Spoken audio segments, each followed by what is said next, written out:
인터넷 여론 조작은 아직 살아있다라는 제목입니다. 어제 오늘 일도 아니고 그리고 정부가 바뀌었다 그래서 새 날이 왔다고 해서 사라진 일도 아닌 것 같습니다. 사실 뭐 아직 일베라는 사이트가 버젓이 활동을 하고 있고 잘 살아있어 걔들은. 네. 네. 그런 것만 봐도 알 수 있고 뭐 최근에 지금 청원이 올라왔잖아요. 청와대에 관련된 청원이 네이버 댓글 조작에 관련된 청원이 올라왔어요. 네. 그래서 소개를 자세하게 좀 해드리려고 합니다. 네. 일단은 그 일베 쪽에서 이런 글이 돌았어요. 재미교포인 문재인 대통령 지지자가 문 대통령 생일이었잖아요. 그때 막 광고 이렇게 했었잖아요. 네. 타임스퀘어 광장에서도 광고를 했잖아요. 네. 근데 그 광고를 뉴이씨의 팟캐스트인 정치 신세계에서 네. 그걸 하기 위해서 계좌를 8개를 뚫었고 그거에 이제 각 1,000만원씩 8,000만원을 모금해서 하겠다고 얘기를 한 다음 광고비 60만원을 제외한 나머지 돈을 횡령했다 이런 주장을 펼쳤어요. 그런 말도 안 되는 글을 이제 써가지고 이제 일단은 사실하고 많이 어긋난 게 UBC 권순욱 대표가 밝힌 바에 의하면 계좌는 4개를 개설을 했고 네. 그 계좌는 1,000만원이 한 개로 설정되어 있는 계좌는 맞대요. 이걸 다 합하면 4,000만원이잖아요. 네. 지금 현재 쓴 상태가 아니고 나중에 어떤 이벤트를 위해서 모은 건데 그 이벤트가 비밀리에 진행되는 거라서 자세한 건 아직 못 밝히는데 어쨌든 그 타임스퀘어 광고나 지금 그 역사에서 진행됐던 축하 광고랑은 무관하고 네. 그거는 다른 지지자분들이나 그 미국 거주하시는 분들이 알아서 해결을 하신 거고 네. 전혀 연관 없다고 이제 밝혔어요. 근데 일베는 마치 뉴비씨에서 그 자금을 횡령했다. 네. 뭐 이런 식으로 해서 자꾸 허위사실과 명예훼손을 하는 그런 상황이었네요. 네, 이거 왠지 저희가 예전에 그 박정희 우표 대학생들이 막 한다고 그랬을 때 그거 네, 있었죠. 예. 이거 횡령하려고 한 거 아니냐, 수수료 이만큼이었다냐고 네. 그 얘기했던 거에서 아이디어를 착안한 것 같은데 네. 어쨌든 이거에 대해서 지금 허위사실 유포로 이제 법적 조치가 들어갈 예정이라고 UBC에서 밝혔고요. 예, 이런 부분은 강력하게 처벌해야죠. 네. 예, 이런 식으로 자꾸 뭐랄까 선의로 시작한 일을 자꾸 이런 식으로 해서 폄훼시키고 또 명예훼손시키고 왜곡된 사실을 전파한다면 일베가 원래 그런 놈들이고 네. 예, 그렇기 때문에 벌을 받는다, 일벌백계 한다라는 거를 시범 케이스 차원에서도 해볼 필요가 있죠. 이런 식으로 자꾸 그런 여론 조작이 아직도 그 횡행하고 있다, 그런 걸 단적으로 보여주는 예인 것 같아요. 네. 그리고 이제 그 청와대에 올라온 청원 내용인데요. 네. 국민청원 게시판에 네이버 뉴스 서비스에 대한 댓글 조작 의혹을 투명하게 밝혀달라는 청원이 올라왔어요. 네. 근데 거기 글을 이제 자세히 보면은 거기에 이제 영상이 있는데 그 댓글이 달려 있어요. 이게 기사가 이름이 있는데 평창올림픽 남북 항반도기 앞세워 공동 입장 여자 아이스하키 단일팀 구성이라는 제목의 기사가 있었고 네. 거기에 이제 기사가 올라오면은 원래 이제 댓글이 달리는 시간이 좀 있잖아요. 왜냐면 사람이 댓글을 달다면은 당연히 기사를 읽고 나서 댓글을 달거나 하잖아요. 적어도 아무리 빨리 읽어도 한 1분 정도는 읽고 네. 생각을 해보고 이제 댓글을 달기 시작하겠죠. 네, 헤드라인만 읽고 들어가서 댓글 단다가 쳐도 한 1분은 걸리죠. 그렇죠. 그래야 정상인데 예. 그 기사가 딱 올라오자마자 댓글이 올라와서 그 댓글이 4,000, 5,000 막 이렇게 막 추천수를 막 받아요. 그래서 그게 1등으로 이렇게 쭉 올라가는데 네. 영상 길이가 2분 30초인데 2분 30초 만에 추천이 750개가 올라가는 영상이. 그거는 그 기사 밀기네. 딱 봐도 밀기인데 뭐. 그렇잖아요. 그러니까 그 댓글을 올려주기 위한 거죠. 그, 예. 그 댓글 내용이 뭐냐면은요. 문체부 청와대 여당 다 실수하는 거다. 국민들 뿔났다. 이런 내용이에요. 어떤 국민? 일베? 일베들 플러스? 그런 식의 비판성. 비난이죠, 그 정도는. 네, 좀. 근거가 없잖아. 네, 근거 없는 비난성 댓글이. 예. 실제로 들어가 보면은 1, 2, 3이 다 차지하고 있는 경우가 많아요. 네이버 쪽이. 그게 좀 이상하다고 생각하는 사람들 되게 많았는데. 네. 그 영상을 통해서 실제로 어떤 프로그램을 통해서 이걸 추천수를 임의로 올리는 거 아니냐 그런 의혹이 제기가 됐어요. 그렇죠. 이제 사람들이 그런 비난성 댓글만 볼 수 있게끔 노출을 시키는 효과, 그런 걸 노리는 모습이네요. 그래서 네이버에서는 이제 그걸 분당 경찰서에다가 네. 자신들을 직접 수사해달라고 오히려 본인들이 요청을 했어요. 아, 우린 깨끗하다. 네, 우린 깨끗하다. 우리의 의도가 아니다. 네, 네. 예. 당연히 거기서 했다고 그런 사람 아무도 없어요. 그럼요. 단지 그렇게 할 수 있도록 열어놨다는 게 문제인 거예요. 그렇지. 그런 환경을 만들었다는 게 문제죠. 추천을 하려면 아이디가 있어야 되거든요. 그건 다 아실 거예요. 그렇게 많은 아이디를 동원할 수 있다는 건 그런 아이디들을 무단으로 탈취해서 그 정보를 가지고 있고 그걸 자동으로 로그인한 다음 추천만 하고서 브라우저로 로그아웃하는 프로그램을 돌린다는 건 그만큼의 리소스가 필요하고 개발이 필요한 거거든요. 예, 그만큼 또 그 포탈 자체가 보안이 그만큼 취약하다. 네. 그런 걸 또 보여주는 거고. 그렇죠. 그런 이상한 행동을 하는 거잖아요. 사실 로그인한 다음에 추천만 하고 로그아웃하는 사람이 어디 있어요, 세상에. 근데 그걸 안 막아놓은 게 좀 이상한 거죠. 약간 어떤 느낌이냐면 문을 허술하게 만들어. 그렇죠. 그러면서 나 도둑 들었어요. 우리 집에 도둑 들었는데 신경 안 쓰다가 사람들이 야, 너 도둑 들었는데 왜 그렇게 신경도 안 쓰고 그러냐. 그리고 너네 집에 든 도둑들이 돌아다니면서 다른 데도 털고 그러니까 빨리 잡아야지. 그러니까 그럼 우리가 경찰에 수사를 의뢰하겠소. 뭐 이런 느낌. 얘기들이 많이 있었는데 네. 제가 이제 찾아본 것 중에 또 재미있는 얘기가 있었는데 그런 추천을 해주는 프로그램 자체가 네. 그냥 키워드만 가지고 추천하게 돼 있다는 거예요. 그런 주장을 어떤 분이 했는데 네. 그 분이 어떻게 했냐면은요. 어떤 기사에다 댓글을 이렇게 단 거예요. 문재앙은 문재인, 재임, 앙코르라는 뜻이다. 이거의 준말이다. 라고. 오히려 좋은 쪽으로. 네. 예. 근데 사실 좋은 쪽이긴 한데 그렇다고 해도 지지자들도 그걸 막 되게 열광적으로 좋아할 만한 내용은 아니잖아요. 그렇죠. 어감 자체도 좋지 예, 않고. 예. 근데 그 문재앙이라는 글자가 맨 처음에 들어갔기 때문에 그래서 그런 건지 이게 추천을 2,000개를 받아가지고 2위로 네, 댓글이 올라가는 거예요. 그럼 그런 내용을 담아서 반대되는 댓글을 쓰면 그것도 자동적으로 올라가는 거예요. 그렇죠. 역이용하는 거지. 예. 네, 이분이 그걸 이용해서 증명을 하더라고요. 그렇죠. 그런 게 증명할 수 있는 그런 수단으로 활용 잘 하신 것 같네요. 그래서 이런 식의 여론 조작이 아직도 활발하게 작동이 되고 있고 네. 지금 지지도가 떨어지고 하는 거에 대해서 여러 가지 다들 뭐 이 이유다 저 이유다 다들 갑론을 하잖아요. 근데 네. 제가 봤을 때는 아직도 여론 조작이 메이저 언론에서 조금 약해졌을 뿐이지 제가 봤을 때는 아직도 남아있는 걸로 보이고 제가 봐도 그래요. 지지도가 떨어지고 있다라는 거를 사람들이 실제로 지지도가 떨어지는 게 아니라 그 지지도가 떨어지고 있다라는 걸 통해서 지지도를 떨어뜨리려고 하는 모습이 보여요. 왜곡된 여론을 만들어주는 단체가 아직도 남아있고 네. 그런 게 인터넷상에서도 계속해서 돌아가고 있기 때문에 지지도가 떨어진 거다라고 생각을 합니다. 그래서 소개를 해봤고 지금 김어준 총수께서도 지금 이제 그런 얘기를 하시더라고요. 이게 이명박 문제가 해결되고 나면 그 다음은 네이버다. 그렇죠. 네, 조만간 또 많은 좋은 소식이 있길 바라면서 네. 아직까지도 여론 조작은 있다. 그런 정황이 많이 보이고 있죠. 그래서 우리가 작년 촛불을 통해서 많은 시민들이 성숙하게 됐고 이명박의 공이라고 하는 거는 그만큼 성숙도를 높여놨다. 사람들이 열받게 해서 스스로 공부하게끔 하고 스스로 찾아내게끔 하고 하는 그런 능력을 만들어준 거. 이명박의 능력이죠. 그렇기 때문에 우리가 현재 지금 봤을 때 가까이 쏟아져 나오는 언론의 기사라든지 여론 조작이라든지 그런 부분이 아직까지도 그 이명박근혜 기간에 못지않게끔 횡행하고 있다라는 거를 충분히 공감을 할 수 있다. 뭐 그런 생각이 드네요. 이명박이 끝나면 네이버다. 다음 차례는 그 부분도 많이 기대가 됩니다. 하여튼 네이버에서 그런 부분이 있다 그러면은 그 끝이 어디인지 몰라도 한번 지 어딘지를 한번 밝혀내는 것도 우리의 임무 아닐까. 뭐 그런 생각도 들어요. 그러니까 모든 물줄기에는 원천이 있기 때문에 그렇죠. 그 원천이 어딘가 그게 궁금해지네요. 네. 그 원천을 찾아내는 것도 우리 민주시민의 역할이 아닌가 그런 생각이 듭니다. 예, 그래요. 송병우 님이 준비하신 시사는 여기까지 하겠습니다. 최저임금이 적용되고 나서 갖가지 많은 이야기들이 나오고 있는데 그중에서 핑계요. 최저임금이 너무 핫이슈잖아요. 핫이슈죠?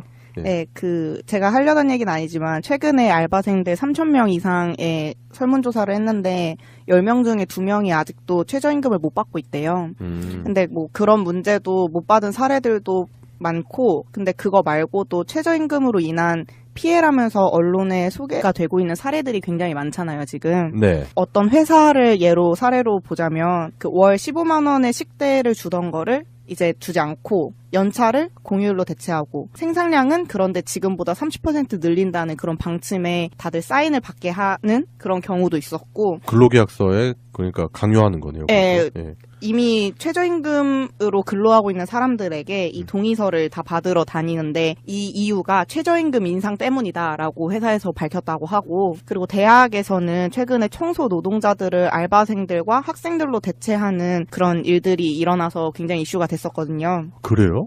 네, 서울에서만 주요 4개 대학에서 동시에 일어났는데 아마 찾아보면 더 있을 수도 있어요. 왜냐면 서울에 딱 주요 대학들 있잖아요. 연대, 고대, 홍익대에서는 일단 청소 노동자들의 정년 퇴임이나 그 빈자리 아니면은 뭐 권고 사직을 파트타임으로 채우고 있고 그리고 그 새 학교 말고 다른 한 학교에서는 이거를 대학원생들의 자체 청소로 이 너무 심하잖아요. 대학원생들이 안 그래도 그 교수님의 노예가 된다고 다들 그러니까요. 학교에 발닦게 막 다 이렇게 노예 이렇게 불리고 있는데 청소까지 시킨대요, 세상에. 근무 환경이 되게 열악한 걸로 알고 있는데 이제 거기다가 이제 최저시급이 인상됨으로 해서 벌어지는 그런 부분까지도 대학원생에게 강요가 되고 있다. 네, 이게 굉장히 유명한 서울의 대학교들만 얘기한 거니까 아마 이것보다 훨씬 많을 거예요. 그렇죠. 더 심하게 번져 있을 수도 있겠네요. 네, 그래서 청소 노동자들의 그런 시위들도 굉장히 요즘에 많고, 네. 그런데 대학에서는 이게 등록금 동결, 뭐 입학인원 감소, 네. 그리고 재정 악화 때문에 어쩔 수 없다라는 입장을 내보이고 있는데, 그 대학교육연구소에 따르면 해당 대학들이 2015년 대비해서 2016년도에 적립금이나 등록금 수입 모두가 증가했대요. 네. 근데 이런 와중에 이제 한 대학에서 이런 문건이 공개되는 거죠. 정년 도래 인력에 대해선 신규 채용을 하지 않음으로써 인건비 증가에 대응한다. 그러니까 결국엔 최저임금 인상 때문에 이런 거를 그 방침으로 하고 있다는 거죠. 우리나라 사학 다 없애야 돼요. 진짜. 그렇게까지 가나요? 왜냐하면 사학들이 자꾸 그런 배불리기 있죠. 재산 네. 불리기. 그런 걸 하기 때문에 이런 법들을 악용하고 꼼수를 부리는 거예요. 네, 이 돈 없다는 대학의 적립금은 8조 원이었습니다. 어쨌든 8조 원? 네. 네, 그래서 최저임금 인상을 이렇게 무력화시키는 회사나 심지어 대학들까지 많아지고 있는데 네. 지금 이쯤에 전국민주노동조합 총연맹회에서 상담 전화가 이렇게 받는 걸 보면 이 문제가 가장 빈번하대요. 이렇게 꼼수를 부려서 각종 수당 같은 거를 기본급 계산에 포함을 시켜버리거나 아니면 인력을 감축시키고 뭐 권고사직 정리해고 사유로 뭐 다 인건비 인상을 얘기하면서 사직을 시킨다든지 아니면 휴게 시간을 확대시키는 등의 그런 꼼수들을 계속 사업장에서 부리고 있는 건데요. 이런 거에 더불어서 최근 기사들을 보면 언론의 기사들을 보면 그 소비자 물가 상승 요인으로도 최저임금 인상을 강조하고 있고 그리고 최저임금의 인상으로 인한 여파, 민심의 불안 최저임금의 그런 괴물 같은 그런 속성들에 대해서 얘기하고 있는 언론들이 요즘 또 굉장히 많아요. 네. 그래서 이 모든 일들이 제가 얘기한 모든 일들이 중소상인들과 자영업자를 망하게 하는 이런 일들이 고작 1시간에 1,060원 인상된 최저임금 때문에 이렇게 됐다고 얘기를 하는 걸 보면서 아 너무 억지고 핑계가 아닌가. 그리고 그때 우리 한번 최저시급 관련해서 얘기를 했었잖아요. 네. 그 정부에서도 나름 지원을 해놓고 지원 방향이라든지 이런 정책에 대해서 충분히 준비를 해놓은 상태고 그걸 실제로 시행을 하고 있는 상황이잖아요. 그때도 얘기했지만 언론이 문제야, 언론이. 맞아요. 예. 불안감을 자꾸 증식시키고 있거든요. 예, 그리고 예전에 그 노무현 정부 때도 그랬잖아요. 죽지도 않은 경제 계속 죽었다고 하는 게 언론이었잖아요. 점점 좋아지고 있는데. 점점 좋아졌는데 실제로는 사실 계속 한 번도 하락한 적 없이 국내 그 한국의 경제는 조금씩 상승하고 있다고 하는데도 이렇게 다들 죽어 있다는 듯이 얘기를 하니까. 지금 현재 언론이 자꾸 그런 프레임이죠. 최저시급을 인상해서 눈물 짓는 소상공인. 근데 이게 약간 그 왜 19세기 그 영국 소설 같은데 보면은 네. 막 이렇게 노동자가 막 되게 뭉개지고 네. 사업가들 막 와 이렇게 탐욕적인 존재로 묘사되는 그런 소설들 있잖아요. 찰스 디킨스의 올리버 트위스트? 근데 거기서 약간 그런 사업가들이 취하는 스탠스랑 되게 비슷한 것 같아요. 야 우리 되게 힘들어. 네. 우리 아껴야 돼. 재정난이야. 근데 그거 너 탓이다? 최저임금 너 많이 받아서? 약간 그런 식으로 가스라이팅까지 하는 거죠. 그래서 내년부터는 네가 광산에서 석탄을 캘 때 쓰는 양초값을 떼겠어. 월급에서. 아, 맞아. 뭐 그런 느낌. 네. 똑같네요. 네. 그래서 제가 아까 얘기했던 그 돈 없다는 대학의 8조 원의 적립금도 네. 그리고 작년보다 200% 증가했다는 임대료나 뭐 대기업의 횡포 불공정 계약 같은 것도 아니라 그 최저시급 인상만이 한국 경제를 무너뜨릴 것처럼 묘사가 되고 있는 게 주의해야 되는 언론의 태도라고 생각이 들고요. 네. 그리고 사실 정말로 그 1,060원의 인상의 여파로 한국 경제가 망해가고 있다면 정말 큰 문제긴 하겠죠. 그게 사실이라면. 그러면 그 나라 경제의 뿌리부터 다 잘못된 거죠. 네, 너무 잘못된 거잖아요. 진짜 그거는 말 그대로 고쳤을 수 없는 나라야. 망한 거죠, 저희 나라. 네. 이미 망한 거야, 망한 거. 다스도 있고 박근혜도 있는데 우리나라 이만큼 지탱하는 거 보면. 그럼요. 이명박 박근혜 기간 동안 버텨낸 나라가 고작 시급 1,600 얼마 올렸다고 해서 망한다면은 이상한 나라지. 네, 그래서 그 아까 얘기하셨듯이 정말 그 밑바닥부터 잘못되었다라는 가정으로 봤을 때도 사실 맞기는 해요. 왜냐면은 그 밑바닥 자체가 그 정규직 밑에 비정규직이 있고 그 밑에 뭐 계약직 뭐 이렇게 해가지고 최저시급을 받는 사람들이 가장 서민들이잖아요. 네. 근데 그 사람들의 최저임금 자체가 굉장히 낮게 책정이 되어 있기 때문에 물가는 상승하는데 낮은 최저임금 때문에 그 악순환이 계속 반복되고 소상공인들 아니면 서민들은 굉장히 마이너스의 삶, 돈을 계속 벌어도 마이너스가 되는 삶을 살고 또 위쪽에서는 배불리 먹고 하니까 결국에는 소득 불평등을 초래하고 있는 거잖아요. 그렇죠. 그리고 현재 저희의 상황이 사실 소득 불평등 때문에 부유한 사람은 계속 부유하고 가난한 사람은 계속 가난하고 한국 경제는 올라가고 있는데 우리의 삶은 계속 낮아지고 있고 그래서 뭐 탕진잼 얘기 나오고 하는 거잖아요. 푸어족, 워킹족 나오고 이 소득 불평등이 궁극적으로 해결되기 위한 가장 밑바닥, 가장 시초가 최저임금의 인상인 것을 잊지 말아야 될 것이고 네. 그리고 복지의 확대도. 네. 네. 그리고 심지어 19대 대선에서 안철수, 홍준표, 유승민 후보 다 최저임금을 할 수밖에 없는 이유를 열심히 말씀하셨기 때문에 네. 궁금하신 분들은 찾아보시면 될 것 같고. 그거 얘기 안 한 사람 없어요. 네. 다 얘기했지. 맞아. 그러니까 궁금하면 솔직히 그걸 모르는 사람이 어딨어요. 그렇기 때문에 최저임금이 절대적으로나 상대적으로나 낮은 이 땅 위에서 세워져 있던 모든 경제나 이런 것들이 사실은 무너지는 거면 무너지는 게 맞다고 봐요. 새로 다시 선순환이 되도록 고쳐져야겠죠. 그래서 현재 마이너스 경제를 사는 그런 소시민들의 최저임금이 플러스 삶을 살아야지 지출이나 뭐 공급 수요 뭐 이런 것들의 선순환으로 이어질 것이다. 그렇기 때문에 너무 최저임금의 1,060원 인상을 가지고 결국에 몇 년 뒤에는 저희가 이런 애 저런 애 중내 경제가 중내 해도 1만 원 시대가 오기는 할 거잖아요. 그럼요. 예. 결국에는 오는 거 자명한 거죠. 네, 오는 거기 때문에 그게 맞는 방향이기 때문에 네. 너무 언론 플레이에 막 노란하거나 가슴 아파하거나 하지 않았으면 좋겠다는 생각입니다. 그 언론이 이제 그렇게 자꾸 언론 플레이를 하더라도 아까도 말씀드렸지만 시민들의 의식 수준이 많이 높아졌기 때문에 그런 기만책에 휘둘리지 않는다. 그 최저시급 때문에 사업이 위태위태해지고 그런 게 아니라 뭐 예를 들어 프랜차이즈 같은 경우는 뭐 본사의 갑질 횡포라든지 네. 그런 부분이 더 문제인 것 같고 그 다음에 또 임대료나 그런 부분들이 더 지출폭이 크거든요. 그런 부분들에 대한 개선이 더 절실한 거지. 지금 최저시급 때문에 영세 사업자들이 흔들린다. 뭐 나라가 위태롭다라고 하는 언론들의 말은 제 귀에는 그냥 개소리로 들린다. 개개인의 사업장이 조금 어려워질 수는 당연히 있겠지만 예, 그렇죠. 그게 최저임금의 인상 때문이라서 그것만을 공격하고 그것만 혼자 괴물인 것처럼 다루지 말아야 된다는 거죠. 그렇죠. 이게 복합적인 문제가 있는 거고 그래서 제가 아까 얘기했던 대학이나 그 사업장들이 네. 하루빨리 반성을 좀 했으면 좋겠다는 생각으로 가져왔습니다. 내부적으로 문제가 있다라면은 당국에 의해서 조사도 받아야 될 것 같은데 제가 봤을 때는 자꾸 그런 식으로 비정규직 그러니까 국가에서도 정규직 전환이나 이런 부분에 대해서 천명을 해놓은 상태고 그런 식으로 정책이 가고 있는데 자꾸 비정규직으로 그 전환시켜가지고 본인들의 그 수익을 더욱더 지키려고 하는 그런 모습들이 보이는 게 괘씸하네요. 음식점 얘기를 좀 해볼 건데요. 아, 음식점이요? 네, 제목은 백종원과 SBS는 서민을 살릴 수 있을까라고 잡아봤습니다. 백종원이면은 그 설탕 많이 때려 넣으시고 네. 막 이러면서 슈가보이? 아무튼, 네. 예, 후덕한 아저씨의 이미지로 알고 보면 뭐 어마어마한 자산가죠. 그렇죠. 예.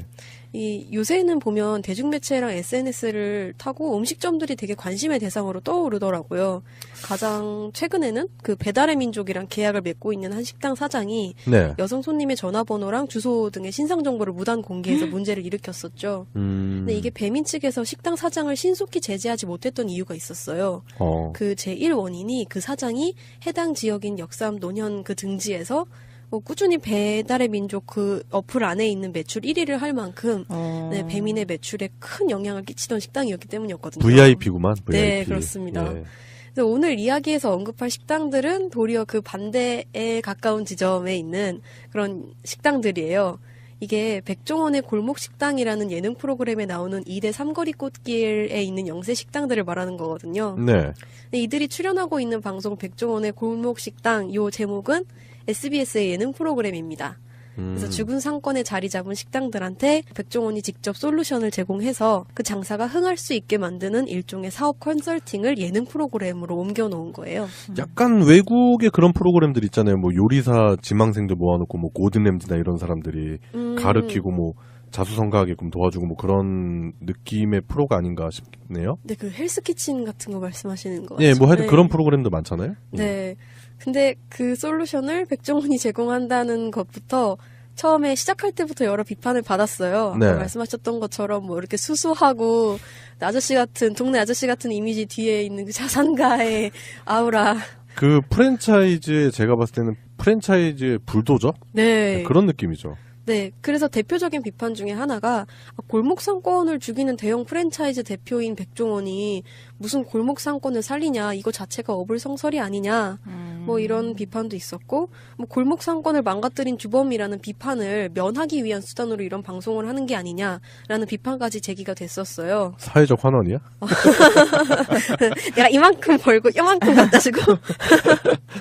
그래서 기본적으로 대형 프랜차이즈가 골목 상권을 진출하면 네. 그 소위 말하는 저희 젠트리피케이션 속도가 가속화된다라는 비판을 꾸준히 받아왔기 때문에요. 네, 골목 상권에 이제 프랜차이즈나 이렇게 대형 프랜차이즈 들어오면은 그 지역 작살나는 거는 뭐 한순간이죠. 간판을 바꾸든지 아니면 문을 닫고 나가야 된다든지 뭐 그런 현상까지 갈 수 있는 거죠. 사실은 근데 저는 이 방송에서 더욱 유념해 보아야 되는 문제가 또 있다고 봤어요. 네. 그래서 첫 번째가 이 방송이 리얼리티 쇼를 넘어서 실제 골목 상권 경제에 영향을 끼치고 있다는 건데요. 네. 이 쇼가 공익적으로는 서민 경제를 살린다는 명분을 내세우고 있는데 사실 본질적으로는 그냥 사적 이익을 추구하는 예능 프로그램이에요. 그렇죠, 아무래도. 네. 예. 그러니까 결과물을 연출하기 위해서 백종원은 마치 자기 요리에 설탕을 막 넣는 것처럼 즉각적으로 사람들이 만족할 수 있는 대답을 내놓을 수는 있지만 실제로 그렇게 해서 그가 골목 상권에 어떤 영향을 끼칠지 저희는 아직 알 수가 없는 거죠. 그냥 유명한 사람 골목에 왔다 간 효과 정도 아닐까요? 그 골목 식당이 엄청 잘 되겠죠. 이제 앞에 현수막 걸어놓고. 백종원이 다녀가지고 SBS 플랜카드 뭐 이렇게 걸어놓고 예. 그 정도? 근데 이게 한국 음식 문화 자체에 대한 우려부터 시작해서 정말 뭐 상권에 대한 영향, 뭐 악영향까지 그 스펙트럼이 되게 다양해요. 이게 저는 어떻게 봤냐면 저 초등학생 때 막 베스랑 황소개구리 막 들어와가지고 네. 야 이거 생태계를 교란시킨다 막 이런 얘기를 했었잖아요. 걔네가 너무 세니까 네. 천적도 없고 그래서 마치 생태계에 그런 베스를 풀어놓은 것 같은 기분이 드는 거예요. 네, 그래서 특히 우리나라 자영업 비율이 그리스, 터키, 멕시코에 이어서 OECD 4위에 이른대요. 진짜 위험한 수준까지 올라와 있죠. 네. 그런데 게다가 이제 자영업자 생존율 자체도 엄청나게 낮아 있는 상황이고요. 네. 그래서 그만큼 요식업 포함해서 자영업을 시작하는 사람들의 비중이 진짜 높은데, 그리고 그런 가게들이 정말 많이 생겨나는 와중에 그 가게들을 선택하는 사람들은 또 가성비 좋은 음식을 찾잖아요. 네. 그래서 파는 입장에서는 치열하게 경쟁을 할 수밖에 없는데, 백종원은 그 경쟁에서 성공한 사람이죠. 그 사람은 어떻게 해야 되는지 답은 알고 있어요. 자기만의 답은 알고 있어요. 그래서 즉각적인 솔루션을 제공할 수 있는 매력적인 모습을 방송에서 다 보여주지만 그게 정말 근본적인 답일까? 에서는 의문점이 드는 거죠. 그 한계점이 나올 수밖에 없는 게 프랜차이즈를 운영을 하잖아요. 그 프랜차이즈는 결국에는 그런 노하우를 돈 주고 파는 거거든요. 네. 간판과 노하우? 근데 그거를 거기서 진짜 솔루션에 다 녹여서 줬을까? 아닐걸요?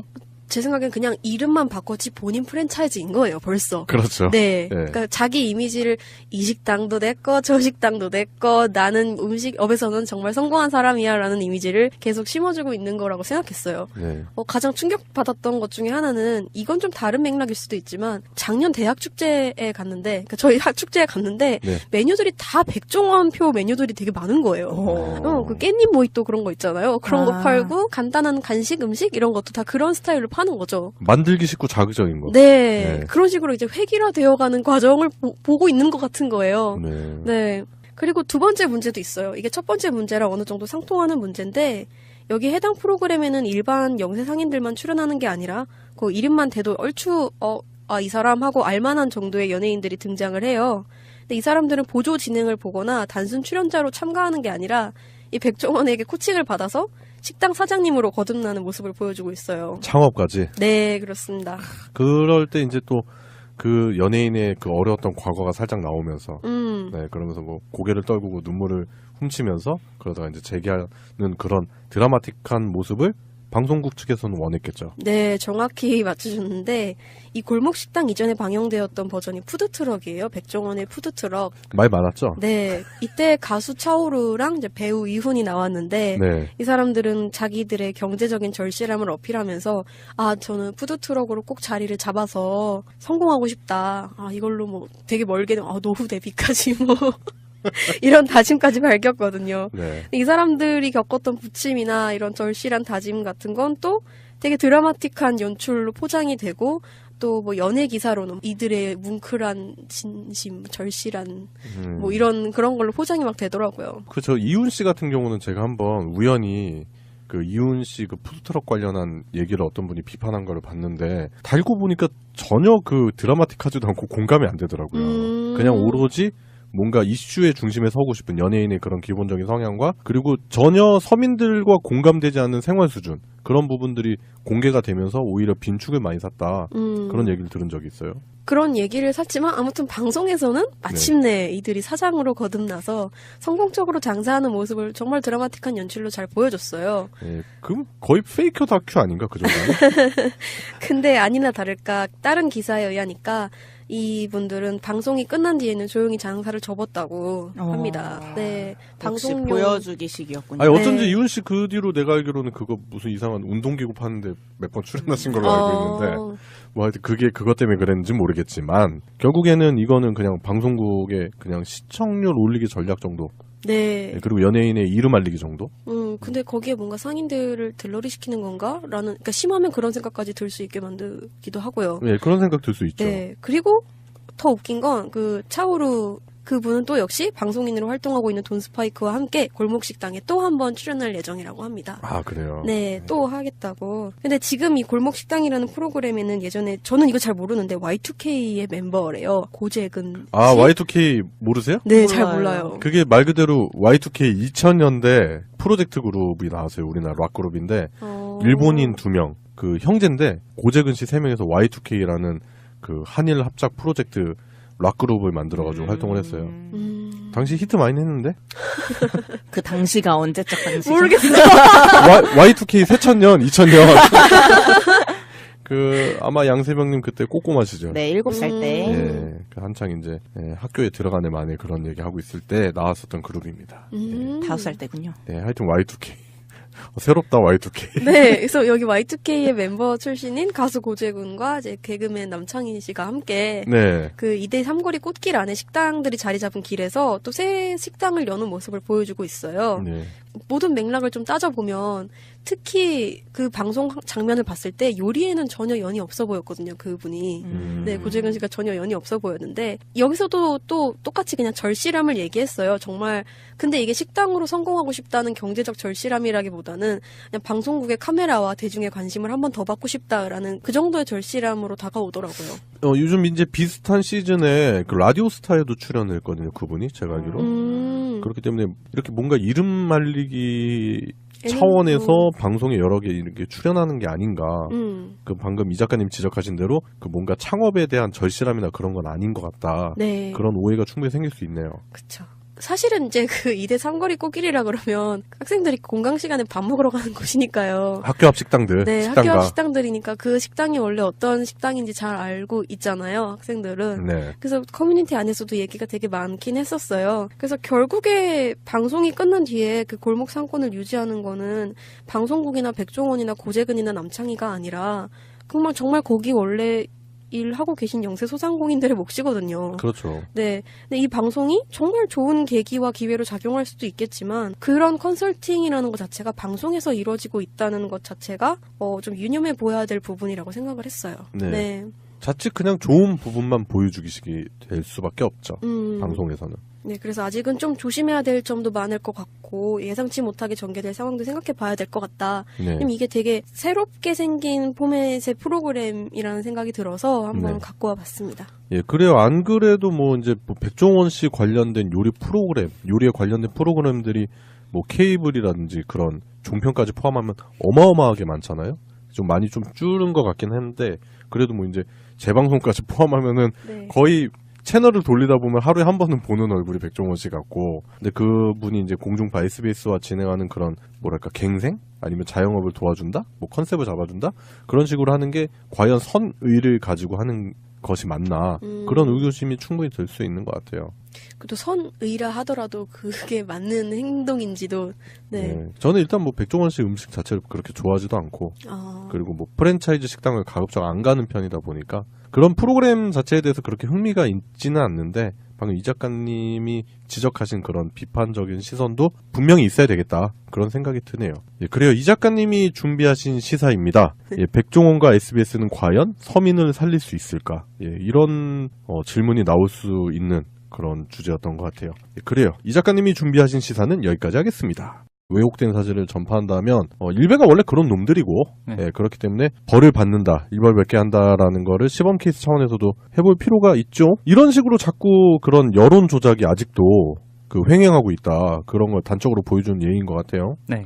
그리고 이제 그 청와대에 올라온 청원 내용인데요. 네. 국민청원 게시판에 네이버 뉴스 서비스에 대한 댓글 조작 의혹을 투명하게 밝혀달라는 청원이 올라왔어요. 네. 근데 거기 글을 이제 자세히 보면은 거기에 이제 영상이 있는데 그 댓글이 달려 있어요. 이게 기사가 이름이 있는데 평창올림픽 남북 한반도기 앞세워 공동 입장 여자 아이스하키 단일팀 구성이라는 제목의 기사가 있었고 네. 거기에 이제 기사가 올라오면은 원래 이제 댓글이 달리는 시간이 좀 있잖아요. 왜냐면 사람이 댓글을 달다면은 당연히 기사를 읽고 나서 댓글을 달거나 하잖아요. 적어도 아무리 빨리 읽어도 한 1분 정도는 읽고 네. 생각을 해보고 이제 댓글을 달기 시작하겠죠. 네, 헤드라인만 읽고 들어가서 댓글 단다가 쳐도 한 1분은 걸리죠. 그렇죠. 그래야 정상인데 예. 그 기사가 딱 올라오자마자 댓글이 올라와서 그 댓글이 4천, 5천 막 이렇게 막 추천수를 막 받아요. 그래서 그게 1등으로 이렇게 쭉 올라가는데 네. 영상 길이가 2분 30초인데 2분 30초 만에 추천이 750개가 올라가는 영상이. 그거는 그 기사 밀기네. 딱 봐도 밀기인데 뭐. 네, 그렇잖아요. 그러니까 그 댓글을 올려주기 위한 거죠. 예. 그 댓글 내용이 뭐냐면은요. 문체부 청와대 여당 다 실수하는 거다. 국민들 뿔났다. 이런 내용이에요. 어떤 국민? 일베? 일베들 플러스? 그런 식의 비판성. 비난이죠, 그 정도는. 네, 좀. 근거가 없잖아. 네, 근거 없는 비난성 댓글이. 예. 실제로 들어가 보면은 1, 2, 3이 다 차지하고 있는 경우가 많아요. 네이버 쪽이. 그게 좀 이상하다고 생각하는 사람들 되게 많았는데. 네. 그 영상을 통해서 실제로 어떤 프로그램을 통해서 이걸 추천수를 임의로 올리는 거 아니냐 그런 의혹이 제기가 됐어요. 그렇죠. 이제 사람들이 그런 비난성 댓글만 볼 수 있게끔 노출을 시키는 효과, 그런 걸 노리는 모습이네요. 그래서 네이버에서는 이제 그걸 분당 경찰서에다가 네. 자신들을 직접 수사해달라고 오히려 본인들이 요청을 했어요. 아, 우린 깨끗하다. 네, 우린 깨끗하다. 우리의 의도가 아니다. 네, 네. 예. 당연히 거기서 인터넷 여론 조작은 아직 살아있다라는 제목입니다. 어제 오늘 일도 아니고, 그리고 정부가 바뀌었다 그래서 새 날이 왔다고 해서 사라진 일도 아닌 것 같습니다. 사실 뭐 아직 일베라는 사이트가 버젓이 활동을 하고 있고 잘 살아있어, 걔들은. 네. 네. 그런 것만 봐도 알 수 있고 뭐 최근에 지금 청원이 올라왔잖아요. 청와대 관련된 청원이 네이버 댓글 조작에 관련된 청원이 올라왔어요. 네. 그래서 소개를 자세하게 좀 해드리려고 합니다. 네. 일단은 그 일베 쪽에서 이런 글이 돌았어요. 재미교포인 문재인 대통령 지지자가 문 대통령 생일이었잖아요. 그때 막 광고 이렇게 했었잖아요. 네. 타임스퀘어 광장에서도 광고를 했잖아요. 네. 근데 그 광고를 UBC의 팟캐스트인 정치 신세계에서 네. 그걸 하기 위해서 계좌를 8개를 뚫었고 그거에 이제 각 1,000만 원씩 8,000만 원을 모금해서 하겠다고 얘기를 한 다음 광고비 60만 원을 제외한 나머지 돈을 횡령했다 이런 주장을 펼쳤어요. 그런 말도 안 되는 글을 이제 써가지고 이제 일단은 사실하고 많이 어긋난 게 UBC 권순욱 대표가 밝힌 바에 의하면 계좌는 4개를 개설을 했고 네. 그 계좌는 1,000만 원이 한 개로 설정되어 있는 계좌는 맞대요. 이걸 다 합하면 4,000만 원이잖아요. 네. 지금 현재 쓴 상태가 아니고 나중에 어떤 이벤트를 위해서 모은 건데 그 이벤트가 비밀리에 진행되는 거라서 자세한 건 아직 못 밝히는데 어쨌든 그 타임스퀘어 광고나 지금 그 역사에서 진행됐던 축하 광고랑은 무관하고 네. 그거는 다른 지지자분들이나 그 미국 거주하시는 분들이 알아서 해결을 하신 거고 네. 전혀 연관 없다고 이제 밝혔어요. 근데 일베는 마치 UBC에서 그 자금을 횡령했다. 네. 뭐 이런 식으로 해서 자꾸 허위사실과 명예훼손을 하는 그런 상황이었네요. 네, 이거 왠지 저희가 예전에 그 박정희 우표 대학생들이 막 한다고 그랬을 때 그거 네, 있었죠. 예. 이거 횡령하려고 한 거 아니냐, 수수료 이만큼이었다냐고 네. 그 얘기했던 거에서 아이디어를 착안한 것 같은데 네. 어쨌든 이거에 대해서 지금 허위사실 유포로 이제 법적 조치가 들어갈 예정이라고 UBC에서 밝혔고요. 예, 이런 부분은 강력하게 처벌해야죠. 네. 예, 이런 식으로 자꾸 뭐랄까 선의로 시작한 일을 자꾸 이런 식으로 해서 폄훼시키고 또 명예훼손시키고 하는 모습이 보여요. 왜곡된 여론을 만들어주는 단체가 아직도 남아있고 네. 그런 게 인터넷 상에서도 계속해서 돌아가고 있기 때문에 지지도가 떨어진 거다라고 생각을 합니다. 그래서 소개를 해봤고, 지금 김어준 총수께서도 지금 이제 그런 얘기를 하시더라고요. 이게 이명박 문제가 해결되고 나면 그 다음은 네이버다. 그렇죠. 네, 조만간 또 많은 좋은 소식이 있길 바라면서. 네. 아직까지도 여론 조작은 있다. 그런 정황이 많이 보이고 있죠. 그래서 우리가 작년 촛불을 통해서 많은 시민들이 성숙하게 됐고, 이명박의 공이라고 하는 거는 그만큼 성숙도를 높여놨다.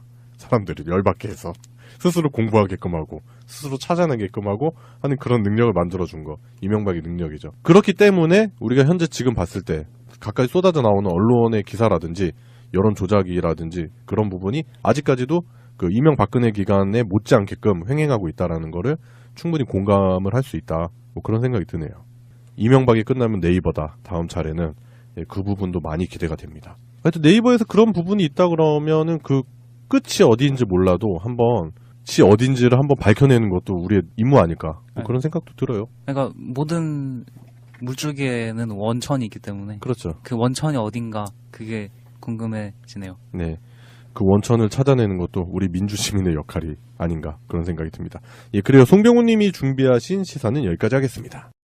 최저임금이 적용되고 나서 갖가지 많은 이야기들이 나오고 있는데 그중에서 핑계요.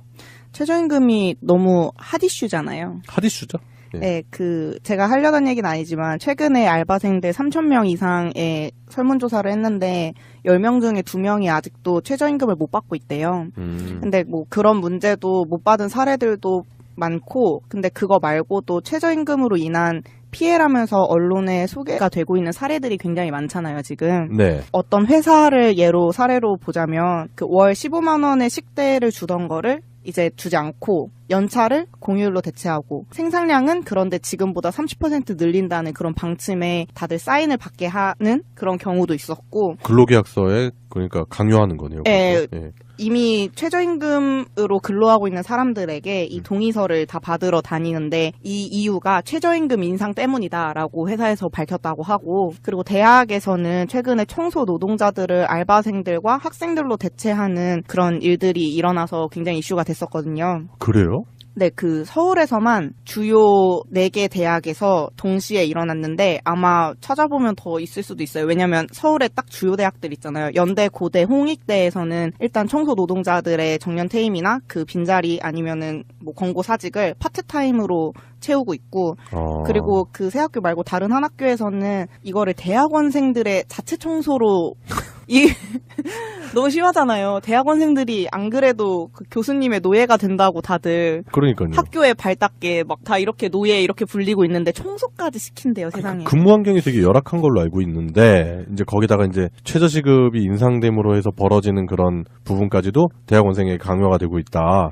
네, 이게 굉장히 유명한 서울의 대학교들만 얘기한 거니까 아마 이것보다 훨씬 많을 거예요. 그렇죠. 더 심하게 번져 있을 수도 있겠네요. 네, 그래서 청소 노동자들의 그런 시위들도 굉장히 요즘에 많고, 네. 그런데 대학에서는 이게 등록금 동결, 뭐 입학인원 감소, 네. 그리고 재정 악화 때문에 어쩔 수 없다라는 입장을 내보이고 있는데, 그 대학교육연구소에 따르면 해당 대학들이 2015년 대비해서 2016년도에 적립금이나 등록금 수입 모두가 증가했대요. 네.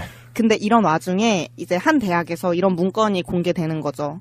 정년 도래 인력에 대해선 신규 채용을 하지 않음으로써 인건비 증가에 대응한다. 그러니까 결국엔 최저임금 인상 때문에 이런 거를 그 방침으로 하고 있다는 거죠.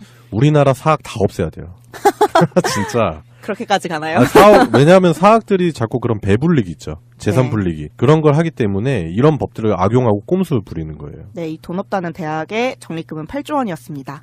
어쨌든 8조 원? 네.